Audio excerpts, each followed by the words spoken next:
Welcome back to another episode of the Downsizing Roadmap podcast with your hosts, Jody Roscoe and Heather Fisher. We're talking about all things downsizing, from our own experiences with clients to guest experts. Let's make downsizing easier, one conversation at a time. Hi, welcome to the Downsizing Roadmap podcast. 6 items everyone argues about when downsizing. What? People argue? What? Yeah, we've talked couples episodes before. Sometimes it's the couples, having, let's say, disagreements. Everybody sees argues. everything the same, right? Yeah. No. Lots of personalities at play in a downsizing move. I'm Heather Fisher. I'm Jody Roscoe. And let's talk about some of those today. We see items over and over. Some of the same items just become stopping points for people. So we're going to focus in on 6 of the top ones we see. A little amusement around that. We see these arguments in our own families and our clients, just kind of stumbling blocks that people get stuck on, but there's usually reasons, behind that. Yeah, obviously, most of the time, people don't marry the same person that they are. Let's just start with that. But we may have some scripts and some psychology around it and some kind of practical tools to help you get through it and maybe see it from the other person's perspective a little bit. When we do our downsizing classes, we always have a, keeper and a thrower-outer that are married to each other. Yeah. And, the keeper thinks everything's a treasure and, in their mind it is. And the thrower-outer calls it junk. And the other person says, don't call my things junk. Yes. So we see this often. We definitely see this often. So. We absolutely do. And in the moment, it can look like it's focused on one item or one category of items. But really, there's usually reasons behind where that's stemming from, different emotions. So maybe one person is more sentimental and they're trying harder to fully preserve a family history, and that's where their emotion is coming in. One person, like we said, is a keeper and wants to fit everything into the next home, not sure that they're ready to give things away. Maybe one person is more worried about waste and things still having life in them. Maybe one is more worried about money and what they could get for selling something. Maybe one is just exhausted by the process and they're ready to be done. I know that was me at the end of our storage unit process. I don't care anymore. Don't care. And sometimes stuff is tied to your identity, and it makes and so when people are saying it's not necessary, it feels like it's a piece of you, right? It's feels like part of your identity is getting let go of. So it can be kind of deep, actually. People's the way that they carry things and put their meaning to things, right? Yeah. And this can go beyond just spouses dynamics. Sometimes that is sibling roles. If people are working on cleaning through an estate or helping mom and dad, sometimes it's parent-child dynamics that these arguments come around, with that help or wanting help. So we're going to talk all about that in the examples of these 6 items and some scripts and tools to help you through it. Yeah, sometimes there's fear around it, grief around it, fairness, control. There's all kinds of emotional stuff that goes with it. So item number 1 is wedding china and special occasion dishes, which in most of the country isn't. People aren't keeping them. I think that people in the South are actually a little bit more into the wedding china and whatnot. So it's not necessarily everywhere, but lots of the areas, wedding china is a struggle. Because usually there's a lot of it, and it's obviously it's a symbol, like it came from the wedding, right? Something that was a marriage, a legacy, and there's guilt around not using it, but there's guilt around giving it away. So there's kind of, there's logistical problems with keeping it and storing it, but there's tugs of emotion around those traditions and letting go of that. Yeah. And often the kids aren't wanting it.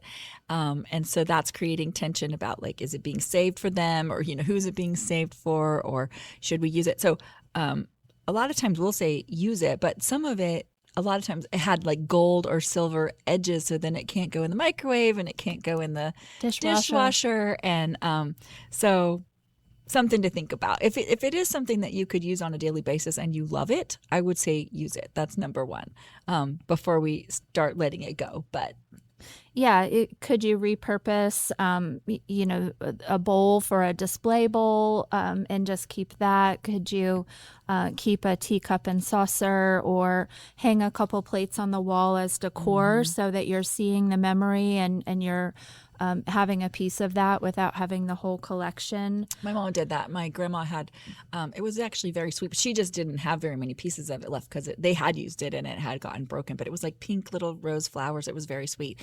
And she just kind of put the 4 plates that were left above the buffet. Yeah. And it was a cute little design, and it was, their memory of their china.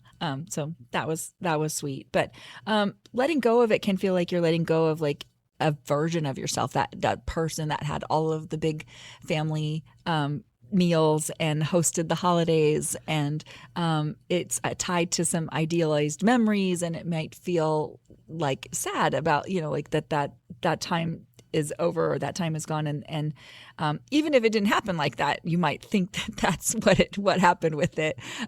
People kind of idealize it, Yeah. put some thoughts around it, but so I think breaking it up is something. Just don't worry about breaking it up. I think that is one of the things that people get really stuck on. So if you have several kids and the kids would use some of it, you could make sets of 4 and give it to your 3 kids if you had 12 place settings, or you could make it just for you and your husband, and Yeah. you could have a set of 4 that you use for your own special occasions, and or Let the rest of it go. let the rest of it go. Or I know I've talked about this before. My mom had holiday plates, but she had everything, and I just kept the salad plates so that I can put them on top of my white plates and it still looks like Christmas, and it's just a stack of salad plates. And I did a couple platters so that that's on the table. The platters are useful because you've got to serve things, and so that you can just keep pieces of it and not feel, so that gives you the feel of it without keeping the whole set of it. Yeah, if you're the one ready to let something go, and you're trying to convince, should we use that word, the other party to let that go, maybe some questions to ask them is, being sympathetic or in agreement with how beautiful it is and the memories that it holds, not dismissing that emotion, but encouraging what we've just said. Could we choose our favorite 4 place settings and donate the rest? Or, if you're getting pushback that, it's being saved for the kids or the grandkids, really volunteering to have that conversation early and making sure that it's really wanted to be saved. And if not, what other plan could we make for it? Yeah. So I would say you can break it up. You can display it. We've already talked about that. You can offer it to your family. Some people may want it. You can obviously take pictures and do that kind of thing with it. But I think just keeping certain pieces of it is, in my opinion, the best. Yeah, especially if you can use those more frequently or display them in a way that you could see, or, just have one little piece be a little, a teacup could be your jewelry holder on your dresser for your rings and things. So a way to use it and see it every day. Yep. Okay. Item number 2, tools, hardware, and garage stuff. Yeah. Yeah.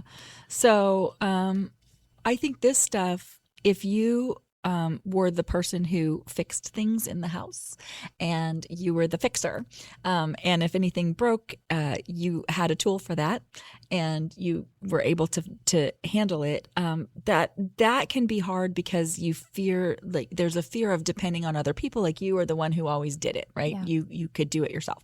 And as that was in generations past. I don't feel like this latest generation is quite the same as fixers, but my dad and my grandpa and my husband, Yeah. all fix everything. Like they fix a lot of things themselves, and that is just a path. And so, when it's time to let all the tools go, and you feel like, oh my gosh, well, who's going to fix it, right? So that's an identity situation.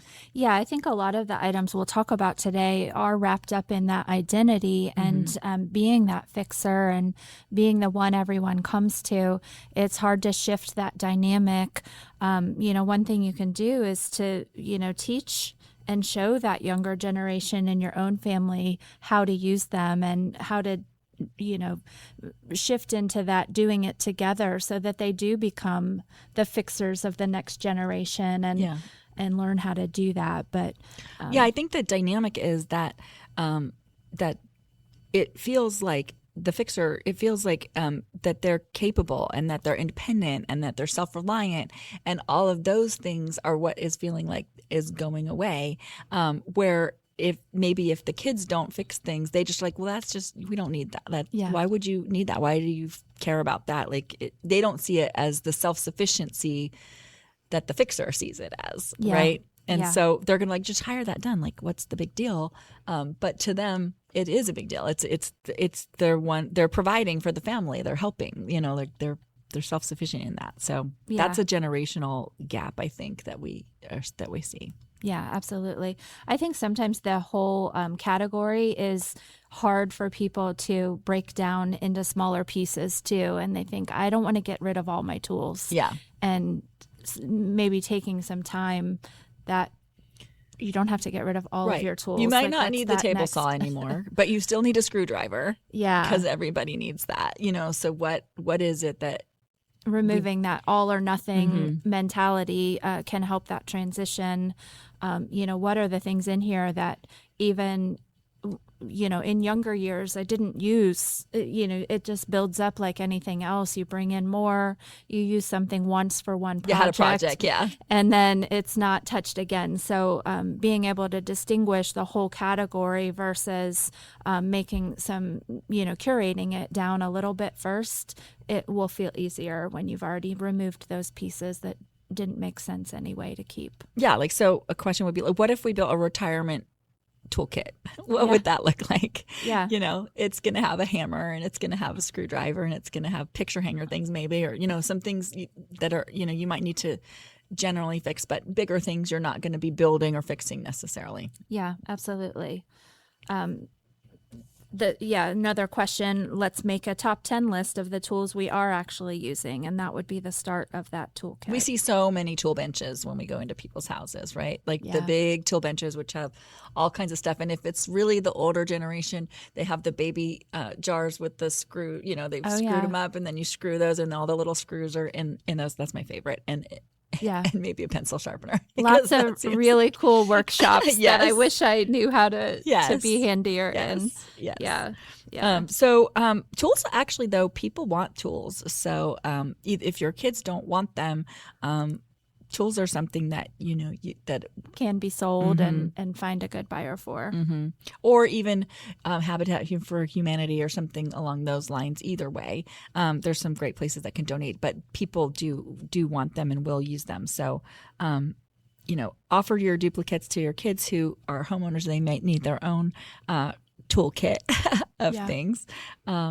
You can also display them. Like if you have really old ones, we were just at someone's house and her dad had a bunch of old I don't know if you remember they're drills, but it was like a handle that you held and the top was round and you kind of screwed the thing around. I don't know.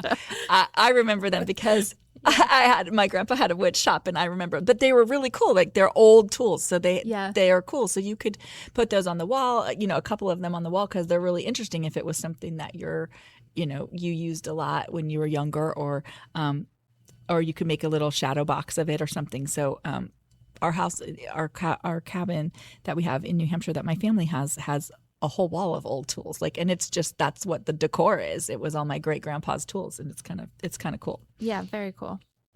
Preserving that legacy. Yeah, for sure. Next item, family photos and memorabilia. we have episodes and episodes on this stuff. It gets hard because, part of downsizing is reducing the volume of things. But this is a category where everything feels so heavily loaded with emotion that it's hard to just reduce on practical reasons. There's not really any practical reason for any of it except the memories, the stories, and the emotions around it. Yeah, and I think photos are so emotional when you look at them. So then it like just automatically brings up that, oh my gosh, do you remember this? Or do you remember, like whatever. And one person's going to want to save it all and one person doesn't want to save it. They're, a thrower outer. So it's not important to them. And the one that wants to save it feels guilty. And it's like, I'm throwing away their life, and, all of that. And so, and I think there's, physical pictures and there's digital pictures and there's a lot of, going back and forth about what that looks like. But there are people who end up being the keeper of the legacy, right? They're the keepers of the history. And those are the ones that really, I think, struggle the most letting go of photos. But, and we have a whole nother podcast on photos. So go listen to that one if you have trouble sorting or whatever. But when you really, really, really look at them, there aren't that many fantastic ones that are big, good enough that you would want to frame or put in a coffee table kind of like book. And so you can let go of a lot of them without destroying anybody's legacy or throwing away their life or any of those things. Yeah, I was just at my mom's house yesterday and she had told me she has been sorting photos and, she's more of the thrower outer, same as I am. So it's not a huge problem. She's downsized photos before. And so I was curious as to what she was downsizing. And I had a realization. I think it's easier for me to be a thrower outer if I feel like someone else in my family is holding all of that. Right. And so I may be the guilty party. And my brother and I gave her, some teasing of, all of those things. And we were not serious. I was glad she did it. But we're like, you threw us in the trash bag. And, she had a trash bag of the photos she was going to get rid of. And we promptly dumped it on the floor and, just went through it quickly. And most of it went right back in the trash bag. But we gave her some good teasing every time we found a picture of ourselves.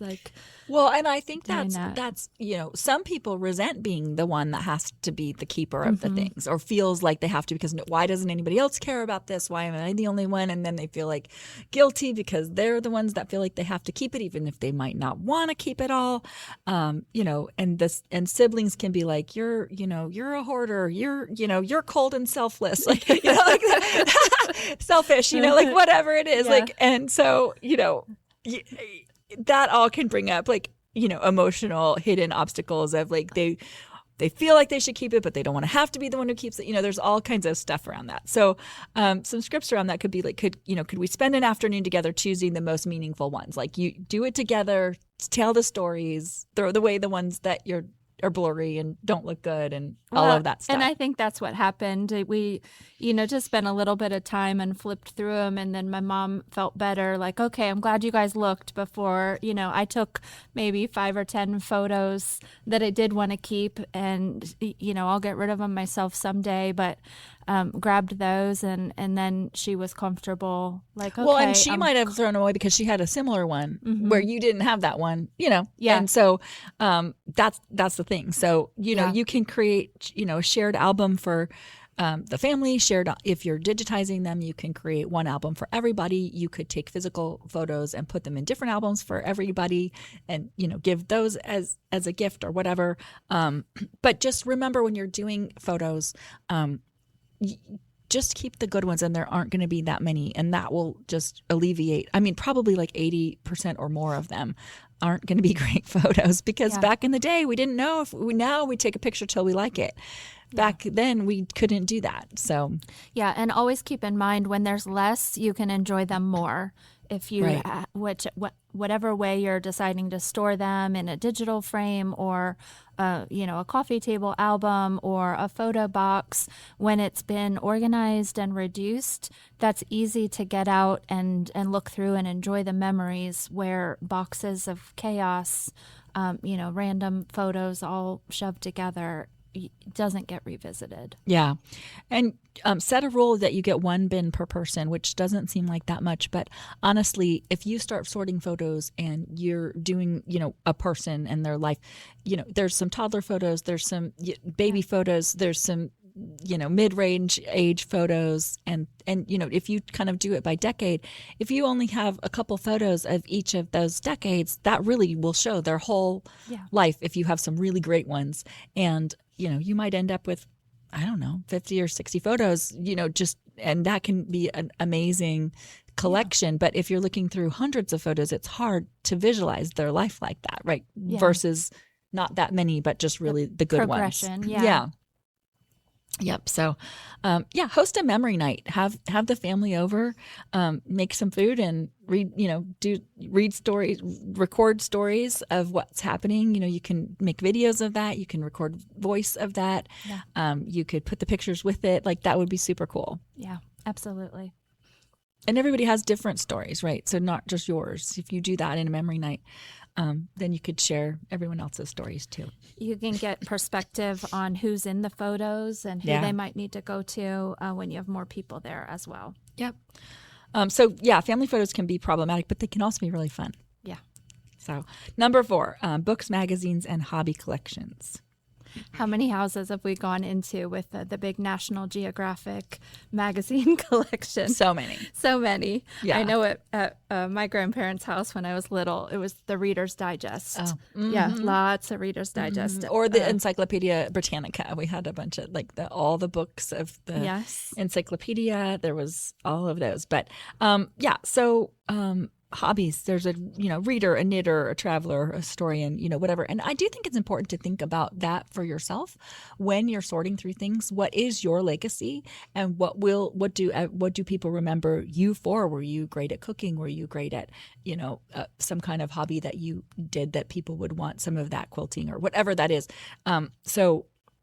Whatever that is, keep some of that, right? Because that is your legacy. Doesn't necessarily mean you have to keep all of it. And that's tough because Mark's dad painted, and it feels wrong to let go of some of those paintings, but he was doing it because he loved the process of it, right? And so the process of creating and all of that made him feel good.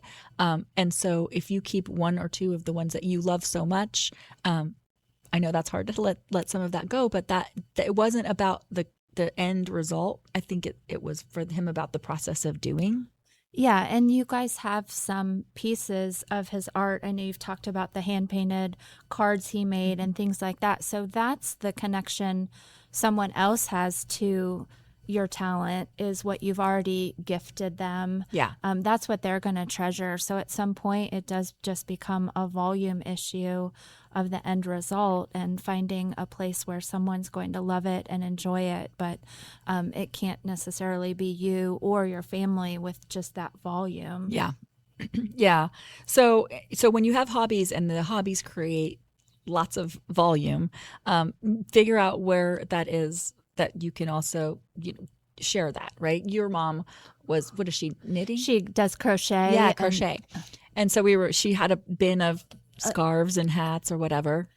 Yeah, so we found a great place to donate them to kids that need that winter warmth. And, that's a great way. She just enjoys crocheting. Yeah, she does it for the process and needs to keep her hands busy and all those things. Yeah, she's made beautiful pieces intentionally for us, and we love those. But then I think the scarves that I shared with you to donate, that was like her leftover yarn. Yeah, I'm just going to make a quick scarf out of this. Going to just make these scarves, and so that's more of a useful thing.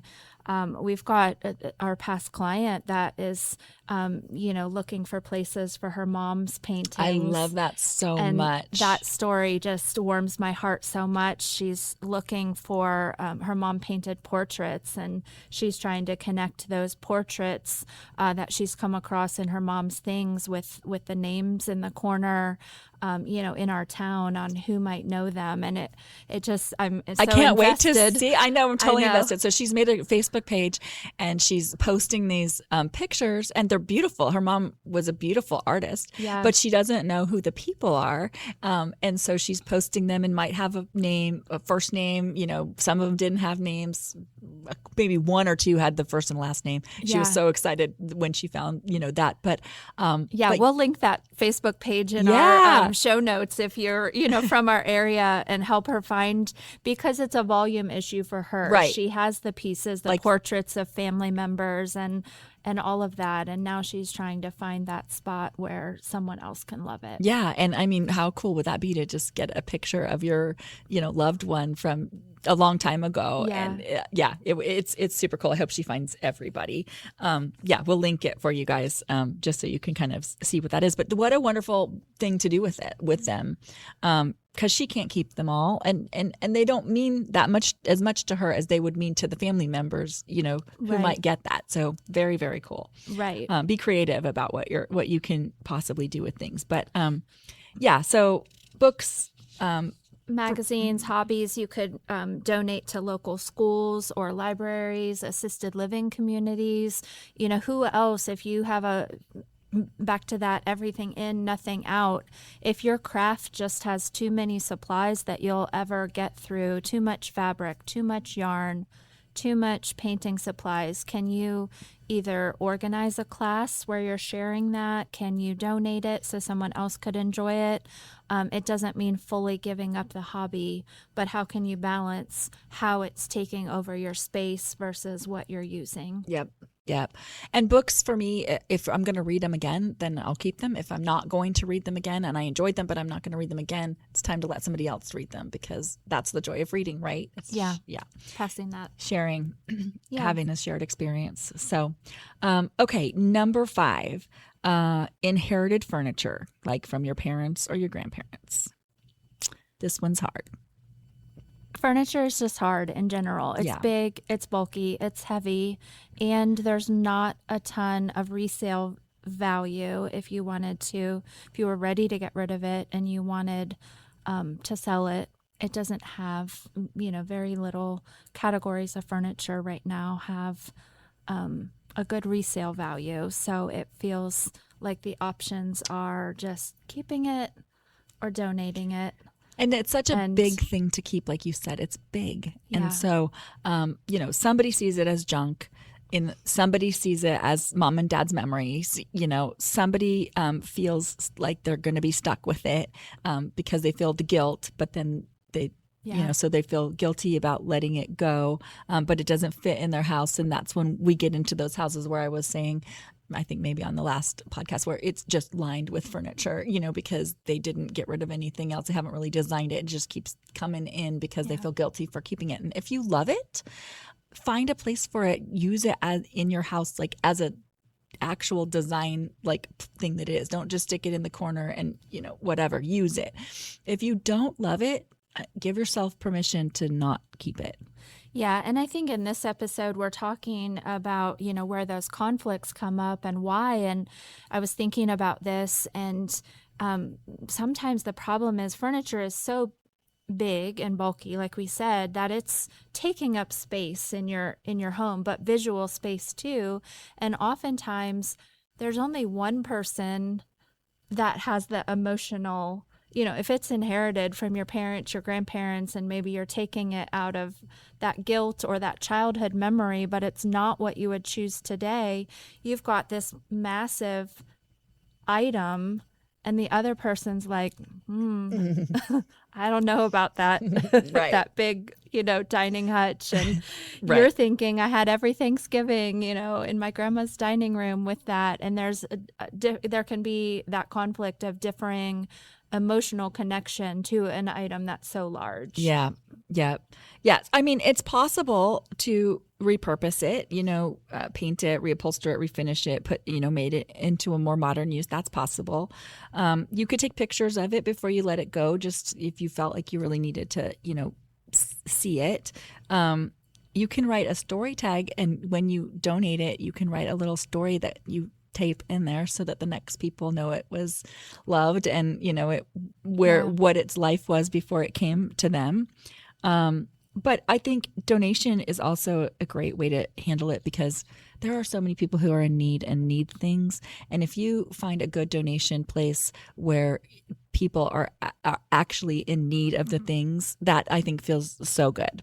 Absolutely. Helping someone set up their household for themselves or themselves and children is such a good feeling. And, those items are hard to go get enough to start a house if you're, going through a difficult situation. Yeah. So, I would a million times rather have somebody have it and use it who needs it than have it sit in my house for just in the corner. Right. Yeah, absolutely.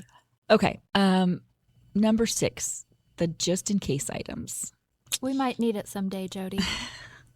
We might. We haven't used it in 7 years, but we might need it. That day is coming. It'll be the day after you get rid of it. Usually so. Point proven many times over. But honestly, if you do let things go, the amount that you wish you didn't or you suddenly need after you haven't used it for 8 or 10 years, the cost of just replacing just those few things versus the hundreds of things that you would get rid of is minimal. Yeah, absolutely. We're teasing on that, but definitely we get rid of plenty of items, and then that one that we needed to rebuy is the one we, proves our point. See, we shouldn't get rid of anything. No. You forgot all of the things that you've already forgotten you got rid of because you don't even remember them, right? Yeah. But it's rooted in a scarcity mindset. It's rooted in a mindset of, depression era or frugality, or, you were raised in a way that, you might not be able to get that, or you might either not have enough money to get it or might not be available or whatever that is. And my grandpa was a million times this person. He was raised, right after the Depression or in the Depression. And he always had canned food because he was always afraid that there might not be enough food. I mean, it was very, very deep seated fear about scarcity. And so when other people are just like, what is that? Like, it is actually like an emotional thing. But we are also in a place where we probably don't need, rationally, we probably don't need that. I mean, not everybody, but for the most part, we're in a place where you don't need to keep all he kept the cords off of lamps and stuff because he was afraid that he might not have, if a lamp broke, he would cut off the cord. So if you went out to the garage to look for an extension cord and you pulled a cord, it would be one with nothing on the other end because he'd cut it off a lamp or something. So I'm talking very deep, need to keep everything. So I think wastefulness, is also a thought process that people have and worry about. And I think for that one, if you are giving it to somebody who needs it, then it's not wasteful. Yeah, it's almost wasteful to have it be in your house, not being used for years and years until it's no longer usable because of time and it degrading over time. So that's a different way to change your mindset around that. Mm-hmm. And I think there's a level of preparedness and, just in case items where you can have a balance of that within a parameter. Yeah. Here's how much canned goods I need to feel comfortable. Here's how many packs of toilet paper I need to feel comfortable. And we cannot run low on toilet paper. I know. All of the things, but having just shifting your mindset to the space that you have that manages that to your comfort level and the comfort level of your house for storing it, you can find that balance. And I think this is maybe where the maybe box comes in, where you can, if you're thinking, oh, I might need it, you can put it in that box and mark a date on it 6 months from now or whatnot.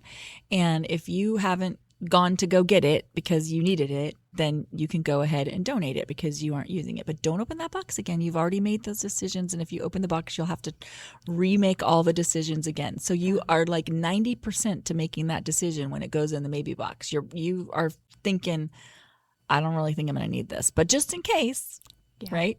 Just in case, put it in that maybe box, give it 6 months. And if you don't go and get it, then you can let that go. Yeah. And once you've gotten down to that level of comfort of, having what you need and not having too much, make sure you maintain that with that 1 in, 1 out rule. Don't start stockpiling again, because we will always have things coming in. Make sure that that counterbalance is going out as appropriate. Yep. Okay. So key takeaways from this is replace like you always or you never with, I'm feeling this way. Like you always say that, I hoard things, or you never throw anything away. Like those are not useful ways to communicate with people. And I think it puts people on edge. And we do, if we're talking about the arguments, that's where people get, a little bit whatever. So, hey, I'm feeling like I really want this because, or I'm feeling like this really reminds me of whatever, or I'm feeling guilty of letting this go because. And sometimes when you say that out loud, you're like, I don't need to feel guilty about that. I'm, okay. Like, if you actually are communicating what the real true problem is about it. Yeah, then the other person can have that understanding and help you process it and help you through it instead of feeling like you're just being forced. Because it's really not about the item. It's almost never about the actual item. It's about the item that the feelings that are bringing, up. that's bringing, and so ask what story is attached to an item. If somebody's really struggling letting go of something, ask them to tell you the story. And we find that sometimes when you tell the story, then it makes the item super important. And you're like, that's an amazing story. And I never knew that about gosh, this. Yeah, like we need to keep it. And sometimes when you tell the story, you're like, okay, I told that story and that's not that important. And so I don't need to keep that anymore. Yeah. Either way, it moves both people towards middle ground. Yeah. By hearing that. You could decide that each person gets a non-negotiable bin. I don't need to agree with every reason why you want to keep everything. This is your shelf, your cabinet, your bin, your spot. Put whatever you want in it. Mm-hmm. I'll be over here with my extra rolls of toilet paper in my bin. Yeah. So sometimes it's not worth trying to come to an agreement, right? Yeah. But you have to give that a parameter. A parameter. So it can't just be like, and I'm just going to keep whatever I want over here in this entire side of the basement, right? There has to be some parameter around it for yourself too, because your goal is to only keep the things that you really need and care about. And sometimes if you don't have a parameter, it's really hard to make those decisions. Yeah. Okay. Well, if you need us, reach out to us at downsizingroadmap.com. Our Facebook page is on there. You can click on there and get our Facebook page. You can click on there and get our free guide if you're ready to kind of get started. It talks about our 5 steps and how you can work your way through it a little bit. So the guide is in there. The podcast is on there. There's all kinds of great stuff on there. So check us out at downsizingroadmap.com, and we will talk to you next time. Awesome. Thanks for joining us on the Downsizing Roadmap podcast. If you found this episode helpful, be sure to subscribe, leave us a review, and share it with someone who might need a little downsizing inspiration. Have questions or ideas for future episodes? Reach out to us on our website, www.downsizingroadmap.com. Until next time, let's keep simplifying and moving forward.